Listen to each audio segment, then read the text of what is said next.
صبح کا وقت تھا۔ وادی ہجر بالکل خاموش تھی کہ اچانک ایک خوفناک آواز گونجی۔ پورا علاقہ لرز اٹھا اور لوگوں نے دیکھا کہ ایک بڑی پہاڑی چٹان بیچ سے پھٹ رہی ہے۔ دھول اٹھنے لگی، روشنی پھیلی اور اسی پھٹی ہوئی چٹان سے ایک عظیم شان اونٹنی نمودار ہوئی۔ یہ کوئی عام جانور نہیں تھا بلکہ اللہ کی نشانی، ناقۃ اللہ۔ اس معجزے سے پہلے ایک اور قوم ہلاک ہو چکی تھی، قوم عاد۔ وہ اپنے غرور اور ظلم کی وجہ سے تباہ ہوئی، لیکن چند لوگ جو ہود علیہ السلام پر ایمان لائے تھے، اللہ نے انہیں بچا لیا۔ وہ لوگ نئی زمین کی تلاش میں نکلے اور سخت سفر کے بعد العلا اور پھر مدائن صالح کے علاقے تک پہنچے۔ یہی سے قوم سمود کی نئی نسل آباد ہونا شروع ہوئی۔ قوم سمود اللہ کی نعمتوں والی قوم تھی۔ وہ مضبوط جسم رکھتے تھے، بہت ذہین تھے اور چٹانوں کو تراش کر خوبصورت گھر اور عمارتیں بناتے تھے۔ پہاڑوں کے اندر پورا شہر بنا لیتے تھے، لیکن وقت کے ساتھ انہوں نے شکر چھوڑ کر غرور اختیار کر لیا۔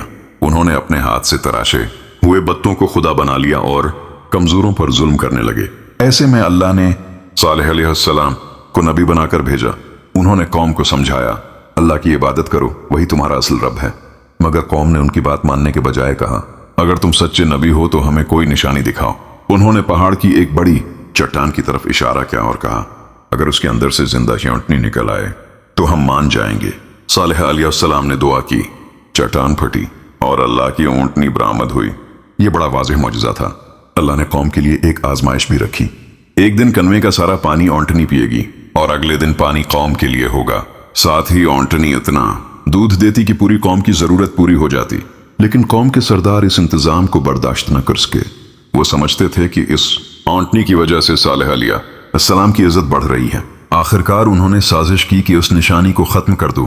ایک رات چند نوجوان اس اونٹنی کے پیچھے گئے۔ اونٹنی جب پانی پی کر واپس آئی تو انہوں نے حملہ کر کے اسے قتل کر دیا۔ صالح علیہ السلام آئے تو ان کی آنکھوں میں آنسو تھے۔ انہوں نے کہا، تم نے اللہ کی نشانی کا قتل کر دیا ہے، اب تمہارے پاس صرف 3 دن ہیں۔ پہلے دن قوم کے چہرے پیلے پڑ گئے، دوسرے دن سرخ ہو گئے، تیسرے دن کالے پڑ گئے۔ پوری وادی میں خوف کی فضا چھا گئی، اور پھر فجر سے پہلے ایک زوردار چیخ، زمین کا لرزنا، پہاڑوں کا ہلنا، اور قوم ثمود ختم ہو گئی۔ ان کا کوئی فرد زندہ نہ بچا۔ آج مدائن صالح کی خاموش چٹانیں گواہ ہیں کہ جب قوم اللہ کی نشانیوں کا انکار کرتی ہے تو طاقت، عمارتیں اور دولت انہیں نہیں بچا سکتے، صرف ایمان بچاتا ہے۔